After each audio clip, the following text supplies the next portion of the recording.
Assalamualaikum warahmatullahi wabarakatuh. Perkenalkan, saya Akfa Isnaini dari angkatan 2018. Pada kesempatan kali ini saya akan menjelaskan mengenai pewarnaan bakteri. Pertama, kita akan mulai dari jenis-jenis pewarnaan bakteri. Jadi pewarnaan bakteri ini bisa dilakukan dengan dua cara. Yang pertama pewarnaan gram dan yang kedua adalah pewarnaan tahan asam atau Ziehl-Neelsen. Kita mulai dari pewarnaan gram terlebih dahulu. Yang pertama, apa sih sebenarnya tujuan dari kita melakukan pewarnaan ini? Jadi tujuan dari kita melakukan pewarnaan gram ini adalah untuk melihat bentuk atau morfologi dan juga melihat reaksi atau sifat pewarnaan gram dari bakteri tersebut. Nah, ini kita masuk ke struktur bakteri gram positif dan negatif. Jadi bakteri itu ketika diwarnain menggunakan pewarnaan gram nanti ada dua perbedaan. Yang satu adalah bakteri gram positif dan juga yang kedua adalah bakteri gram negatif. Bedanya apa sih? Jadi bedanya setelah kita lakukan pewarnaan, caranya tuh sama pewarnaannya, cuma hasilnya aja yang berbeda. Jadi nanti ketika sudah dilakukan pembacaan hasil melalui mikroskop, nanti pada pewarnaan gram positif kita bakal melihat bakteri tersebut warnanya itu ungu. Sedangkan kalau misalnya bakteri gram negatif, nanti kita akan melihat bakteri tersebut itu terwarnai menjadi warna merah. Kenapa sih seperti itu? Jadi hal itu bisa terjadi karena yang pertama, jadi dari dinding selnya yang bakteri gram positif itu dia sifatnya itu lebih kompak. Jadi dia itu kurang permeabilitasnya itu kurang sehingga kristal violet itu sulit untuk keluar.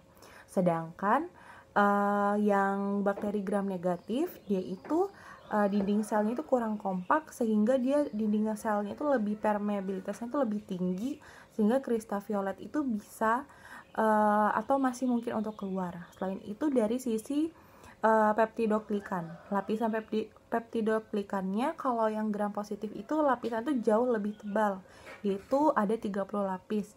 Sedangkan yang gram negatif dia itu cuman sekitar 1-2 lapisan peptidoglikannya aja. Jadi kita masuk ke alat dan bahan.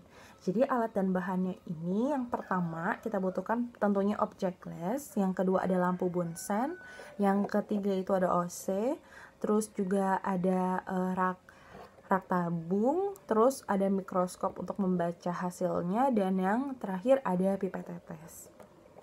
Bahan-bahannya itu kan tadi alat. Sekarang untuk bahan-bahannya itu pertama tentunya biakan bakteri A dan juga bakteri B pada agarnya masing-masing. Terus yang kedua adalah larutan air garam fisiologis, ketiga minyak imersi, dan yang terakhir itu 1 set cat gram. Nah, tadi kan saya sudah bilang 1 set cat gram, berarti dia itu terdiri dari beberapa cat. Jadi nggak cuma satu, jadi dia tuh ada 4. Yang pertama itu ada gram A, yaitu terdiri dari kristal violet, etil alkohol, terus dari amonium oksalat dan juga aquades. Sedangkan gram B atau biasa disebut dengan lugol, dia itu terbentuknya dari iodin, Ki dan juga aquades. Terus yang ketiga itu ada gram C. Kalau gram C ini dia terbentuk dari alkohol 95% dan juga aseton. Sedangkan larutan terakhir gram D atau larutan safranin, dia itu terbentuknya tentunya dari pertama safranin 2,5% dalam alkohol 95% 10 ml ditambah dengan aquades 100 ml. Seperti itu. Sekarang kita masuk ke cara kerja. Jadi yang pertama itu kita ambil objek glass, terus kita bersihkan dengan cara dilewati di atas lampu Bunsen sekitar 2-3 kali. Terus habis itu kita beri tanda pada objek glass tersebut masing-masing A dan B. Kan kita mau meneliti 2 bakteri nantinya. Bisa menggunakan spidol, bisa juga menggunakan label yang ditempelkan pada tepi kaca, pada tepi objek glass. Terus selanjutnya kita gambar bentuk elips pada bagian bawah objek glass tadi, di bagian tengah-tengahnya sebagai panduan untuk kita meletakkan suspensi bakteri. Lalu setelah itu kita teteskan air garam fisiologis pada bagian tengah elips tersebut pada objek glass yang A maupun yang B. Lalu kita ambil OC biakan bakteri dan suspensikan dengan air garam fisiologis pada kaca benda A dan juga B. Lalu buat preparat yang tipis dan juga rata dari bakteri A pada objek glass A dan ambil bakteri B pada kaca benda atau objek glass B dengan gerakan melingkar dari dalam keluar dari penanda elips yang tadi kita sudah buat itu. Terus setelah itu kita bisa keringkan preparat pada suhu kamar atau fiksasi dengan melewatkannya pada objek glass tadi yang sudah kita buat itu, kita fiksasikan di atas lampu bunsen gitu. Tapi dia nggak boleh terlalu lama gitu supaya bakterinya itu nggak malah mati. Terus abis itu kita letakkan kaca benda atau objek glass di atas rak preparat dan tuangi dengan larutan kristal violet dan kita tunggu 1-2 menit. Selanjutnya kita buang zat warna dan cuci dengan air mengalir. Lalu setelah itu kita tetesi seluruh preparat tadi, seluruh objek glass tadi dengan larutan lugol dan kita tunggu selama 30 detik. Setelah itu kita buang larutan lugol dan bilas preparat dengan air mengalir. Nah, setelah itu kita lunturkan preparat dengan alkohol 96% sampai semua zat warnanya itu luntur. Tapi setelah itu kita harus langsung dicuci dengan air yang mengalir. Alkoholnya itu langsung dibilas dengan air mengalir. Terus setelah itu kita tetesi dengan zat warna kontras, yaitu yang kita pakai larutan safranin dan kita tunggu selama 2 menit. Setelah itu buang zat warna lagi dengan cara sama dilewati di air mengalir. Setelah itu kita keringkan preparat dengan cara mengangin-anginkannya. Lalu kita periksa di bawah mikroskop dengan perbesaran lemah dulu, baru kita makin lama kita besarkan pembesarannya. Terus pembacaannya juga kita menggunakan minyak imersi. Nah, ini kita masuk ke hasil pengamatan. Jadi kita bisa lihat kan ya, yang sebelah kiri itu warnanya itu lebih ke ungu. Berarti dia itu bakteri gram positif. Sedangkan yang sebelah kanan dia itu warnanya merah gitu. Kelihatan warna merah. Berarti bakteri ini merupakan bakteri gram negatif.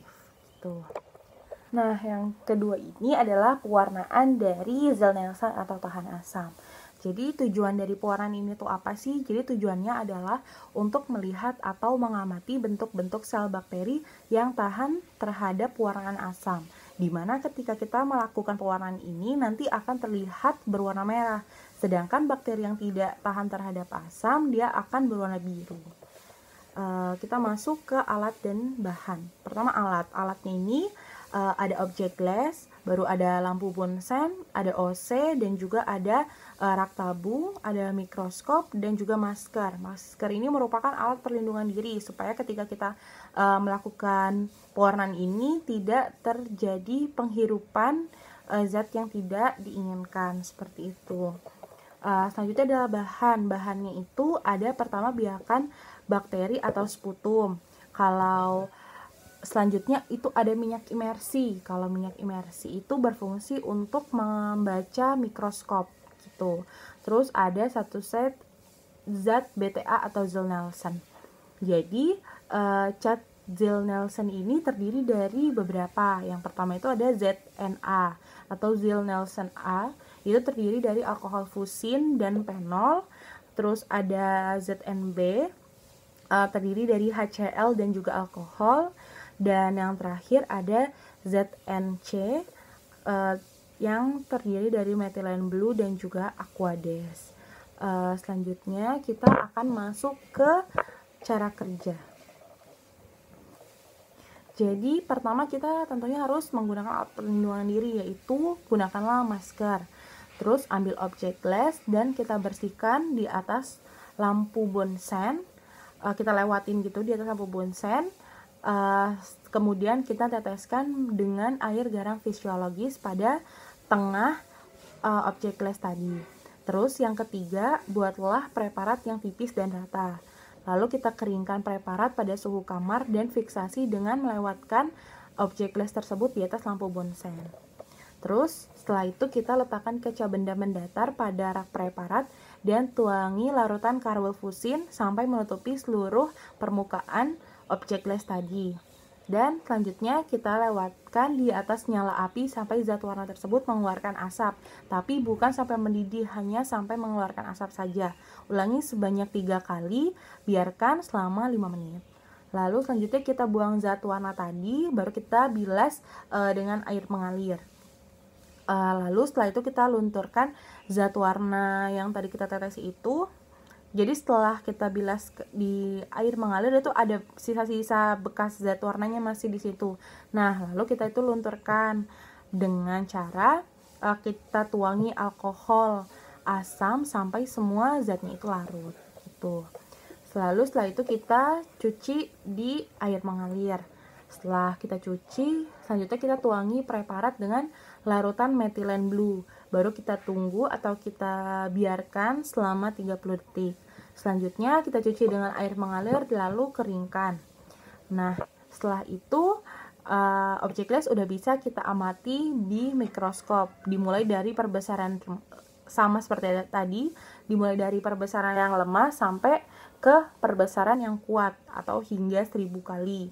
Tentunya harus menggunakan minyak imersi. Nah, ini hasil pengamatannya. Bisa dilihat kan itu ada yang di bulat itu yang warna merah. Nah, ini merupakan bakteri yang tahan asam, sedangkan yang lainnya itu berwarna biru. Berarti bakteri-bakteri yang lain itu tidak tahan terhadap asam gitu. Nah, sekian penjelasan dari saya kali ini. Semoga apa yang saya sampaikan dapat bermanfaat. Kurang lebihnya mohon maaf. Wassalamualaikum warahmatullahi wabarakatuh.